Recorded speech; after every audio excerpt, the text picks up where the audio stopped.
오늘 우리는 예수님의 고난주간 이야기 중에서 특별히 예수님께서 빌라도 총독 앞에서 재판을 받고 그리고 결국 무리들의 요구에 의해서 십자가 처형으로 넘겨진 그 이야기를 오늘 저희들이 읽었습니다. 자, 오늘 본문에서 우리는 여전히 예수님께서 한마디 하시죠. 총독 빌라도가 내가 유대인의 왕이냐 이 질문 앞에서 내 말이 옳도다 요 말씀 한마디만 하시고 전혀 아무 말씀도 하시지 않고 이제 침묵하시는 예수님의 모습을 보게 됩니다. 때로는 침묵이 우리가 수동적으로 어떤 상황들을 받아들이는 것으로 보이기도 하지만 예수님께서 이 침묵은 하나님의 뜻에 전적으로 자신의 삶을 맡긴다라고 하는 고백이라고 하는 것이죠. 그래서 우리가 뭐 이렇게 또 기도하러 나왔습니다만은 정말 그 하나님 앞에서 침묵으로 기도하는 것은 옛 성자들은 최고의 기도다라고 말할 정도로, 왜냐하면 하나님께 모든 것을 맡기고 주님의 뜻을, 하나님의 뜻을 듣겠다라고 하는 그런 마음의 자세이기 때문에 그렇습니다. 근데 예수님께서 침묵하시는 이유는 또 이미 이사야 선지자를 통해서 예언했던 고난의 종의 모습을 온전히 보여주고 있기 때문에 그렇습니다. 이사야 53장 7절에 보면은 고난의 종에 대해서 이렇게 이야기하고 있죠. 그가 곤욕을 당하여 괴로울 때에도 그의 입을 열지 아니하였음이며 마치 도수장으로 끌려가는 어린 양과 털 깎는 자 앞에서 잠잠한 양같이 그의 입을 열지 아니하였도다. 그래서 하나님께서 예수 그리스도를 통해서 이 모든 고난을 받아야 된다. 이미 예수님께서는 겟세마네 동산에서의 기도를 통해서 이 엄청난 고난을 감당하기를 원하지 않습니다라고 하는 그런 기도까지 올려드렸는데 결국에는 하나님의 뜻대로 하겠습니다. 아버지의 뜻대로 하겠습니다. 나의 원대로 마옵시고 아버지의 뜻대로 하옵소서, 이렇게 이야기하면서 이 고난을 몸소 다 받으시겠다라고 하는 것입니다. 그래서 오늘 우리 주님께서는 사실 이 침묵을 통해서 완전한 순종, 그리고 아버지의 뜻을 십자가를 향해서 끝까지 구하는, 그것도 왜 구하는 겁니까? 본인의 유익을 위해서 구하는 것이 아니고 바로 저와 여러분들을 위해서 그런 사랑과 은혜를 베풀어 주셨다라고 하는 것입니다. 우리는 주님께서 가신 이 길을 묵상하면서 항상 우리도 예수님을 닮아가는 그 삶을 살도록 부름받았지 않습니까? 그래서 우리가 온전히 침묵해야 되고 하나님의 뜻에 귀 기울여야 될 부분들이 무엇인가, 그것을 묻는 것이죠. 그리고 마땅히 받아야 될, 예수 그리스도를 믿음으로 말미암아 마땅히 짊어지고 가야 하는 우리의 십자가를 향해서 우리는 예수님께서 가셨던 그 길을 기점으로, 그것을 우리에게 힘으로, 원동력으로 여기고 나아가야 된다라고 하는 것입니다. 오늘 또 본문이 재밌는 것은 대제사장들과 장로들, 어제도 말씀드렸습니다마는 백성들의 영적 지도자들인데 이들은 완전히 무지하고 악한 모습을 보여주고 있죠. 또 이들의 선동으로 말미암아 나중에 무리들조차도 예수님을 십자가에 못 박아야 된다라고 하는 그런 이야기를 하고 있습니다. 근데 오늘 본문의 아이러니죠.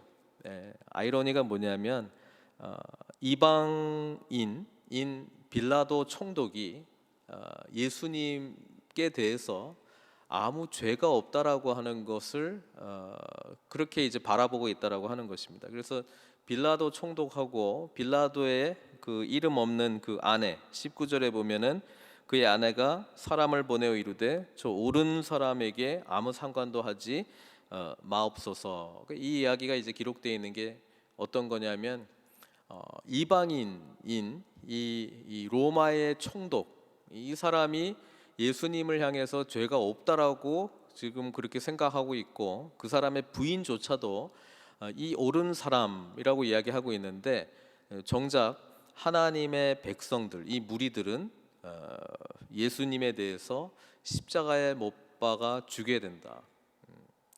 우리 모세 오경을 보면, 특별히 신명기를 보면은 나무에 달아 죽인 자는 저주를 받은 사람이다, 이렇게 이야기하고 있거든요, 하나님께로부터. 그러니까 아주 그 극형 처참하게 죽여야 된다라고 하는 그런 그 아젠다를 가지고 막 밀고 가고 있고, 대제사장과 장로들 또한 자신들이 분명히 그렇게 나쁜 일을 하는 것을 알면서도 하고 있는 인간의 이 죄 가운데 있는 인간, 그리고 자기가 생각하는 어떤 그 선을 반드시 이루어야 된다라고 하는 그런 인간의 악한 모습을 보여주고 있습니다.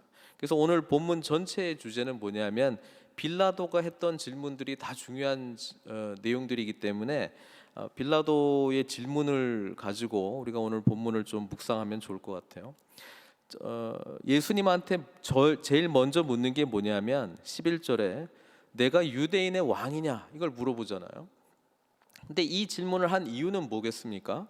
대제사장들과 장로들이 예수님을 죽여야 되는데 죽일 명분이 없단 말이에요. 그래서 로마의 총독인 빌라도에게 이 명분을 가지고 갈 때 뭘 가지고 갔냐면은 반란죄를 가지고 갔단 말이에요. 이 사람이 스스로 왕이라고 그런다. 그러니까 당신은 시저를 섬기는 사람 아니냐. 그러니까 이런 사람을 가만히 냅둬서는 안 된다라고 하는 이 반란죄의 명목을 가지고 간 거죠. 하여튼 머리는 좋아가지고 법에 대해서 이걸 가지고 하면은 빌라도도 어쩔 수 없을 것이다, 이렇게 생각한 것이죠. 그러니까 빌라도는 이제 데리고 왔으니까 신문을 해야 된단 말이에요. 그래서 그 신문의 내용이 자기가 들었던 내용이죠. 내가 유대인의 왕이냐, 이렇게 이야기를 하니까 예수님이 한마디 하십니다.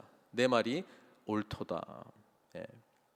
자, 빌라도가 질문했던 유대인의 왕의 의미하고 예수님께서 말씀하신 내 말이 옳도다라고 하는 의미하고는 완전히 틀리겠죠.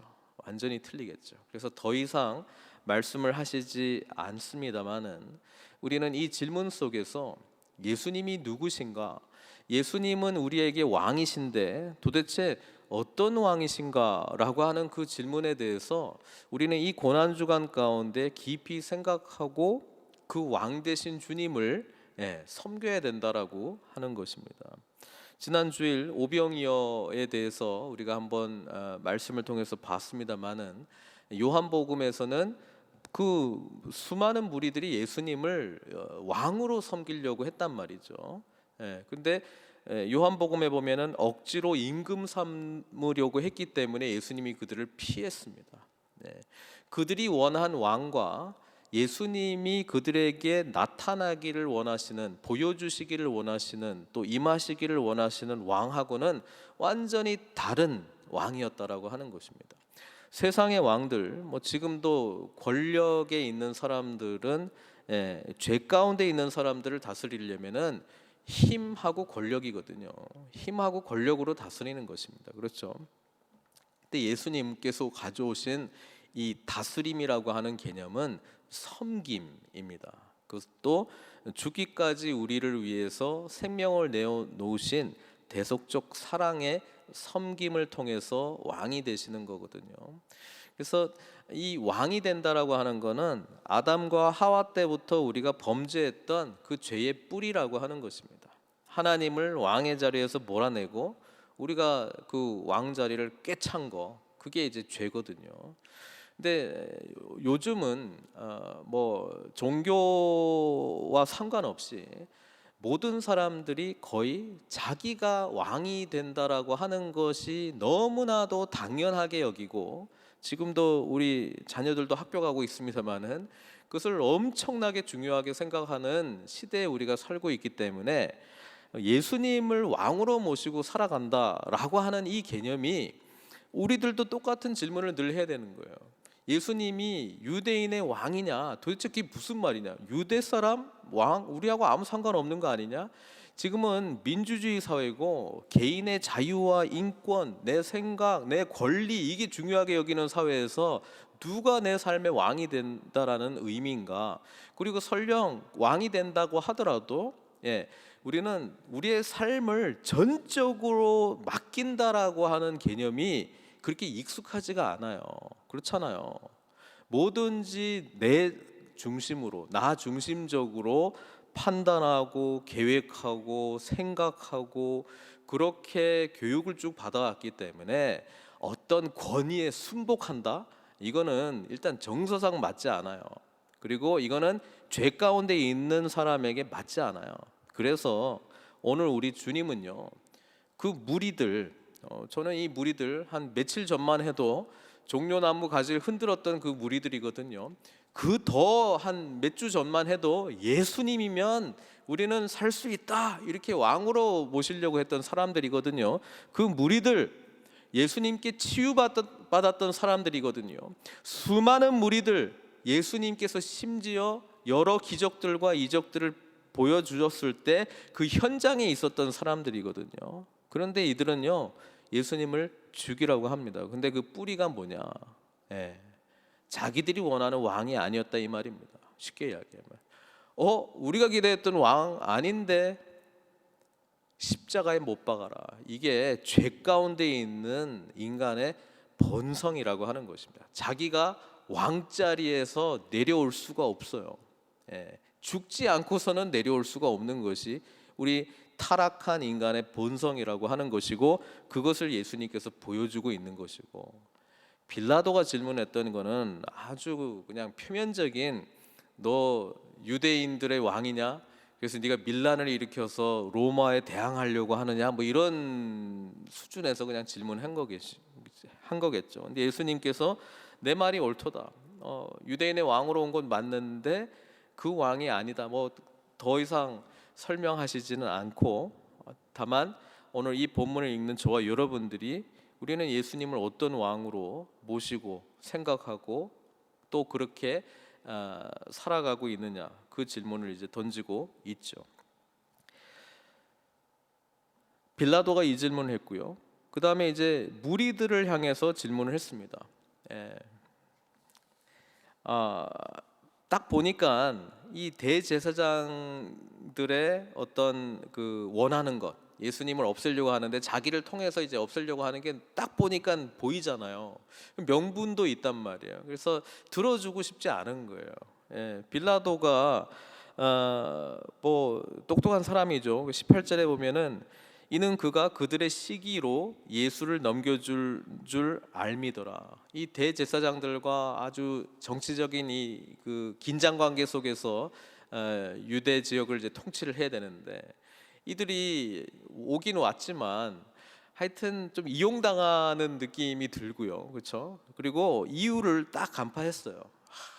예수님이 인기가 많으니까 종교 지도자들이 시기로 인하여 예수를 넘겨줬구나 이렇게 이제 생각을 하고 예수님은 아무리 봐도 변호할 생각도 없고 그죠? 막 대제사장들이 이랬다 저랬다 이런 악한 사람이다 빨리 죽여야 된다 뭐 마땅하다 이러고 있는데 예수님 아무 말씀도 안 하시니까 놀랬다고 이야기하잖아요.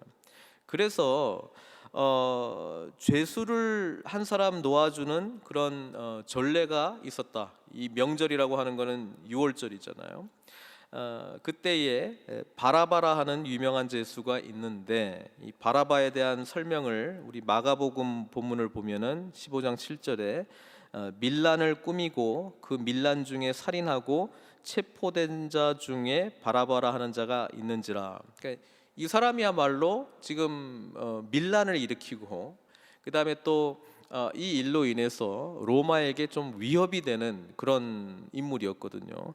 근데 이제 바라바라고 하는 뜻은 뭐냐면 앞에 바자가 들어간 거는 아들 누구누구의 아들이라는 뜻이거든요. 그러니까 아바라고 하는 거는 아버지라는 뜻이잖아요.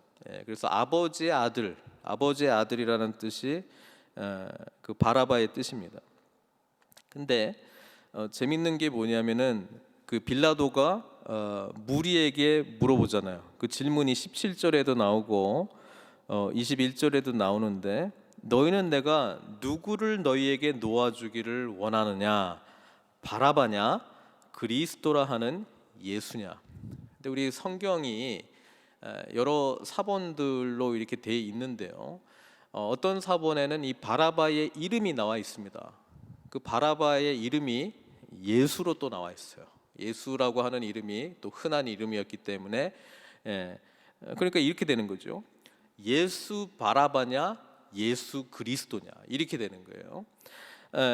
누구를 낳아주기를 원하느냐, 예수 바라바냐, 예수 그리스도냐. 근데 무리들은 누구를 내놓으라고 했냐면은 예수 바라바라 이렇게 이야기합니다. 그러면 우리는 이렇게 생각할 수 있어요. 예수라고 하는 그 이름의 뜻은 구원이라는 뜻이잖아요. 구원, 하나님께서 구원하신다, 구원이라는 뜻이잖아요.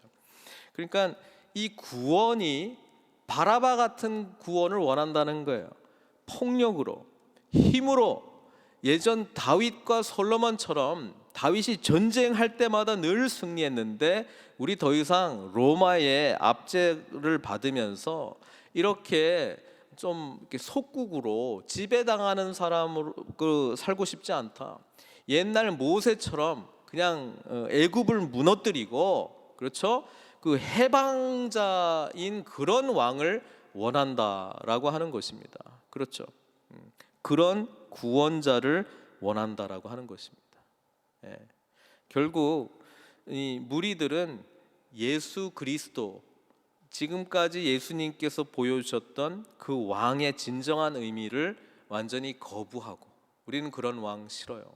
우리는 예수 바라바, 구원자, 아버지의 아들, 사람의 어떤 힘으로, 권력으로 이 나라를 전복하는, 그래서 다시 다윗과 솔로몬의 영화를 가져올 이런 사람을 원한다라고 하는 것을 무리들은 보여주었다라고 하는 것입니다. 예수님은 알고 있었죠. 사람이라고 하는 것은 이 죄의 문제를 해결하지 않고는요, 자기가 왕자리를 차고 있는 거 아니에요. 그래서 어떤 구원자를 찾을 때요, 죄의 문제를 해결하지 못한 자가 찾는 구원자는 결국 이 안에서 진짜 왕 노릇하는, 자기가 원하는 것을 해주는 구원자를 찾게 돼 있다라고 하는 것입니다. 그래서 구원자를 찾게 되면은 뭘 찾았냐면은 자기 자아의 확장판을 찾은 거예요. 나한테 맞는 사람, 내가 원하는 거 해주는 사람. 그렇죠? 그래서 이것을 성경은 뭐라고 부르는지 아세요? 우상숭배라고 부릅니다. 우상숭배는 다른 것이 아니라 내 안에 있는 자아가 바깥으로 표출되어서 내가 원하는 모든 것을 이루어줄 어떤 대상을 말하는 거잖아요. 그게 우상입니다. 성경이 말하는 거는 죄의 문제를 해결해야 되는데, 이 죄의 문제를 해결할 때에 예수님께서 나의 진정한 주인이 되시고, 그 다음에 주님을 섬긴다라고 하는 것은 뭐예요? 내가 원하는 것을 내려놓고 주님의 뜻대로 순종하는 것을 말씀하고 있습니다. 그래서요, 대제사장, 장로, 무리들, 이들이 더 예수님에 대해서 거부 반응을 일으키고 있습니다. 왜 그렇습니까? 죄의 문제가 해결이 안 됐기 때문에. 근데 이게 참 애매해요. 죄의 문제는 해결 안 됐지, 종교적인 생활은 잘 알아요. 그렇죠?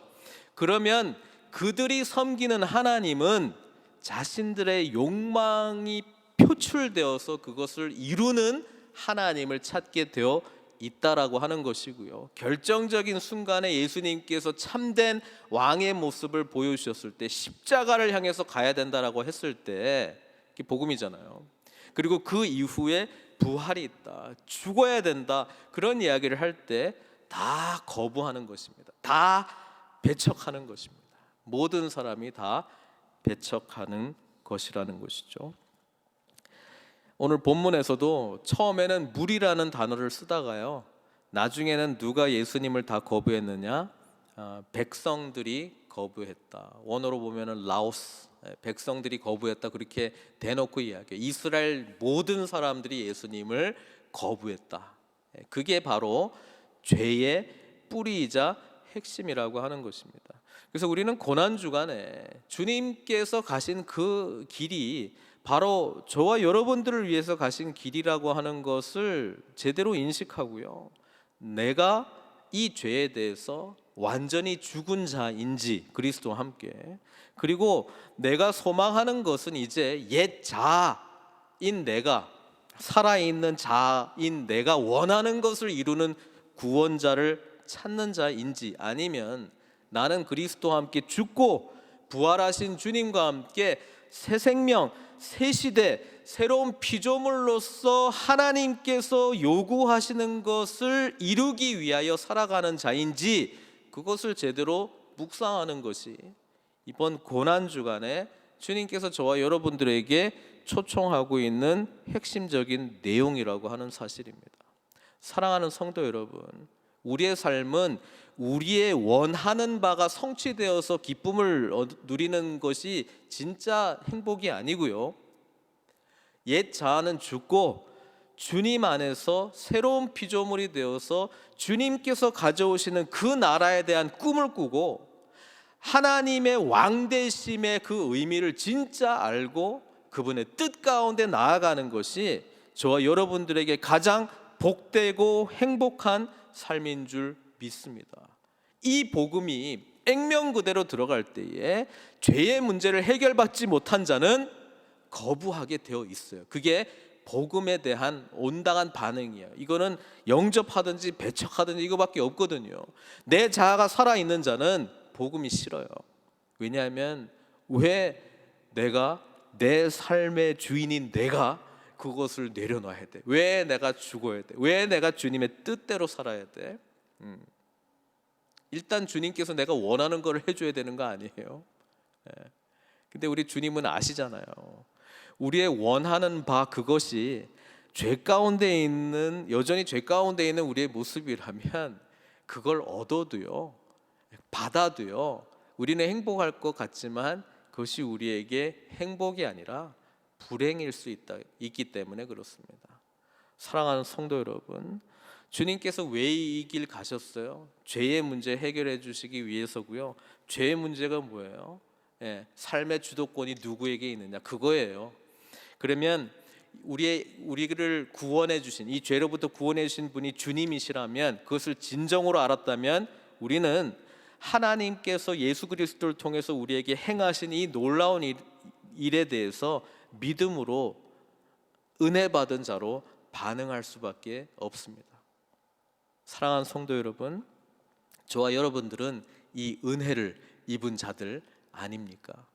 그러면 오늘도 우리 주님께서 가신 그 길을 묵상하시면서요, 우리의 진정한 왕이신 주님 영광 올려드리시고 그분의 뜻 가운데에 주님을 왕으로 모시고 살아가는 복되고 복된 삶으로 우리를 늘 인도해 주시옵소서. 이 기도 가운데 승리하시는 저와 여러분들 되시기를 주님의 이름으로 축원드립니다. 함께 기도하시겠습니다. 좀 같이 기도했으면 좋겠습니다. 오늘 주님께서 가신 이 길은 저와 여러분들을 위해서 가신 길이고요, 주님께서 우리의 왕이십니까? 그렇다면 우리는 왕 되신 주님의 뜻대로 순종하도록 부름을 받았고요, 이것이 저와 여러분들에게 가장 복된 삶입니다. 혹 주님의 뜻보다 나의 원이 더 강하다면 우리는 이 죄의 문제에 대한 온전한 회개가 과연 우리에게 있었는지 돌아봐야 되고요, 또 나의 원하는 이것을 통해서 하나님의 다스림이 어떻게 나타날 것인가, 사실 그 부분에 대해서 답을 찾으셔야 됩니다. 주님의 왕되심, 다스림 아래에서 주님 뜻대로 순종하는 영광스럽고 복된 삶으로 우리를 인도해 주십시오. 함께 같이 기도하기를 원합니다. 같이 기도하겠습니다. 주님, 이 시간 아버지 하나님 앞에 나옵니다. 저희들 연약함을 붙들고 주님 앞에 나옵니다. 이 시간 아버지 하나님, 고난주간 주님께서 행하신 일들을 바라보면서 우리를 위한 놀랍고 놀라운 사랑에 감격합니다. 아버지 하나님, 우리가 무엇이간데 아버지 하나님께서 이런 엄청난 사랑을 베풀어 주셨습니까? 주님께서는 끝까지 순종하심으로, 침묵하심으로 하나님께 완전한 의탁, 하나님의 뜻을 온전히 이루는 삶의 모습을 보여주셨습니다. 우리의 죄의 문제를 완전히 해결해 주신 주님을 찬양합니다. 그리고 우리 삶의 진정한 왕이신 주님을 찬양합니다. 왕 되신 주님 바라보면서 하나님의 선하신 뜻대로 살아가는 복된 삶으로 우리를 인도하여 주시옵소서. 아버지 하나님께서 우리를 붙드시고 우리에게 가장 선한 길로 인도하심을 찬양드립니다. 아버지 하나님, 참으로 이 죄의 문제로부터 우리를 자유케 해주셨는데 아버지 하나님, 우리의 삶의 진정한 주인은 주님이시다. 이 고백, 이 믿음, 이 은혜에 대한 반응하는 삶을 우리의 삶 곳곳에서 허락하여 주시고 언제나 주님의 놀랍고 놀라운 은총 아래서 아버지 하나님께 나아가는 저희들 될 수 있도록 축복하여 주시옵소서. 하나님 아버지, 오늘 본문을 통해서 빌라도의 입을 빌어 우리에게 주님께서 질문하고 계십니다. 예수님께서 어떤 왕인지 우리에게 묻고 있고요, 우리가 구하는 왕은 어떤 왕인지도 묻고 있습니다. 예수 그리스도, 오직 주님만이 우리의 진정한 왕이심을 고백하는 복된 은혜를 허락하여 주시고 왕의 진정한 다스림 아래에서 승리하는 저희들 다 될 수 있도록 축복하여 주시옵소서. 주님께서 바로 이것을 우리에게 주시기 위해서 십자가를 향해서 가셨듯이 이 은혜를 깨달은 저희 또한 우리의 십자가를 지고 주님 쫓아가는 복된 삶으로 인도하여 주시옵소서. 모든 것 주님께 의탁드리옵고 예수님의 귀하신 이름으로 기도드리옵나이다.